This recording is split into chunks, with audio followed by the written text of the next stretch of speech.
আসসালামু আলাইকুম এভরিওয়ান। ৩ ম্যাচের টি-টোয়েন্টি সিরিজের প্রথম টি-টোয়েন্টি ম্যাচ খেলতে আগামীকাল ১৭ জুন দুপুর ২টায় চট্টগ্রামের বিশিষ্ট মতিউর রহমান স্টেডিয়ামে মুখোমুখি হতে যাচ্ছে বাংলাদেশ এবং অস্ট্রেলিয়া দল।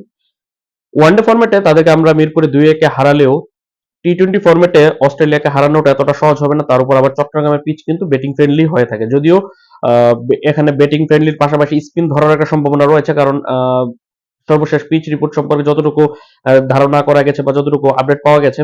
এখন কথা হচ্ছে বাংলাদেশ এবং অস্ট্রেলিয়ার মধ্যকার এই প্রথম টি-টোয়েন্টি ম্যাচে বাংলাদেশ জয়ের সম্ভাবনা কতটুকু? এই জয়ের সম্ভাবনা আছে, মোটামুটি ভালোভাবেই আছে, যেহেতু আমরা ওয়ানডেতে তাদেরকে হারিয়েছি।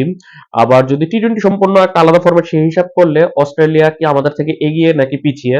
রেকর্ড ওয়াইজ তো তারা আমাদের থেকে এগিয়ে, কিন্তু ২০২১-এ আমরা মিরপুরে তাদেরকে ৪-১-এ হারিয়েছি। কিন্তু সেটা যদি মিরপুরের পিচ, স্পিন ট্র্যাক ছিল, সেটাকে যদি আমরা একপাশ করে রাখি, তাহলে অস্ট্রেলিয়া র্যাঙ্কিং এ টি-টোয়েন্টি র্যাঙ্কিং এ ১ নাম্বার দল, বাংলাদেশ বর্তমানে ১০৭ নাম্বার। সেই হিসাবে তো অস্ট্রেলিয়া এগিয়ে।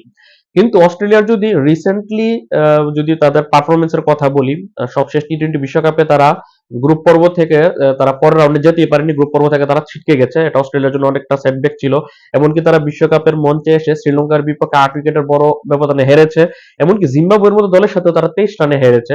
তারা শুধুমাত্র ওমান এবং আয়ারল্যান্ডের বিপক্ষে জয়লাভ করেছিল। তারপরে ৪ ম্যাচে ২ জয়, তারা কিন্তু কোয়ালিফাই করতে পারেনি। তাদের জায়গাতে শ্রীলঙ্কা, জিম্বাবুয়ে কিন্তু কোয়ালিফাই করে ফেলেছে পরের রাউন্ডে। তার মানে বিশ্বকাপে তাদের পারফরমেন্স ভালো যায়নি, এবং মূল তাদের যে দলটা সেটা নিয়েই কিন্তু, অর্থাৎ মিচেল মার্শ, গ্ল্যান ম্যাক্সওয়েল এরকম বড় ক্রিকেটাররা থাকার পরেও কিন্তু তারা বিশ্বকাপে পরের রাউন্ডে কোয়ালিফাই করতে পারেনি। এমনকি গত জানুয়ারি ফেব্রুয়ারিতে যে তারা পাকিস্তানের বিপক্ষে পাকিস্তানের মাঠে ৩টা টি-টোয়েন্টি খেলেছে, সেখানেও তারা কিন্তু সিরিজটা হেরেছে। এমনকি গত নভেম্বরে তারা ঘরের মাঠে, অর্থাৎ অস্ট্রেলিয়াতে ইন্ডিয়ার বিপক্ষে খেলেছিল ৫ ম্যাচে টি-টোয়েন্টি সিরিজ, সেখানে তারা ২-১ সিরিজটা হেরেছে। অর্থাৎ ইন্ডিয়ার বিপক্ষে, পাকিস্তানের বিপক্ষে পরপর ২টা সিরিজ তারা হেরেছে। এমনকি তারা সবশেষ বিশ্বকাপেও তারা গ্রুপ পর্ব পেরোতে পারেনি, জিম্বাবুয়ে, শ্রীলঙ্কার বিপক্ষে কিন্তু হেরেছে। সেই হিসেবে তারা ব্যাকফুটে আছে। অন্যদিকে বাংলাদেশের সবশেষ ৩টা সিরিজের কথা বললে, বিশ্বকাপ তো বাংলাদেশ খেলেনি। সবশেষ মে মাসে বাংলাদেশ ঘরের মাঠে নিউজিল্যান্ডের বিপক্ষে ১-১ ড্র করেছে ৩ ম্যাচের টি-টোয়েন্টি সিরিজে।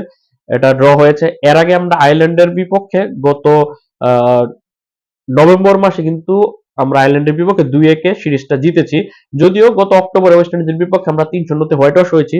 তারপরে সবশেষ ২টা সিরিজের মধ্যে একটা কিন্তু আমরা ড্র করেছি নিউজিল্যান্ডের সাথে, আর একটা আয়ারল্যান্ডের সাথে জিতেছি। সেই সবকিছু বিবেচনা করলে, সবশেষ ৩ সিরিজ বিবেচনা করলে বাংলাদেশ অস্ট্রেলিয়া থেকে এগিয়ে আছে, এবং অস্ট্রেলিয়া সবশেষ বিশ্বকাপের পারফরমেন্সও বলে যে তারা ব্যাকফুটে আছে। ওই জায়গা থেকে বাংলাদেশের একটা স্বস্তির বিষয় আছে যে বাংলাদেশ যদি ভালোভাবে ট্রাই করতে পারে টি-টোয়েন্টিতে, তাদেরকে হারানো সম্ভব।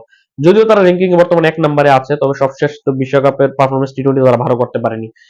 আর যদিও তাদের ওয়ানডে সিরিজে যেই দল নিয়ে তারা এসেছিল, সেই দল নিয়ে তারা টি-টোয়েন্টিতে খেলবে না। তারা আরো কিছু প্লেয়ার অ্যাড হয়েছে, যেখানে মিচেল মার্শ অধিনায়ক, সে দলের সাথে জয়েন করেছে, সে খেলবে। পাশাপাশি টিম ডেভিড আছে দলের সাথে, স্পেন্সার জনসন যোগ হয়েছে, আরো কিছু ক্রিকেটার, ইয়াং ক্রিকেটার কিন্তু রয়েছে। সেই হিসাবে অস্ট্রেলিয়ার স্কোয়াড অনেক শক্তিশালী।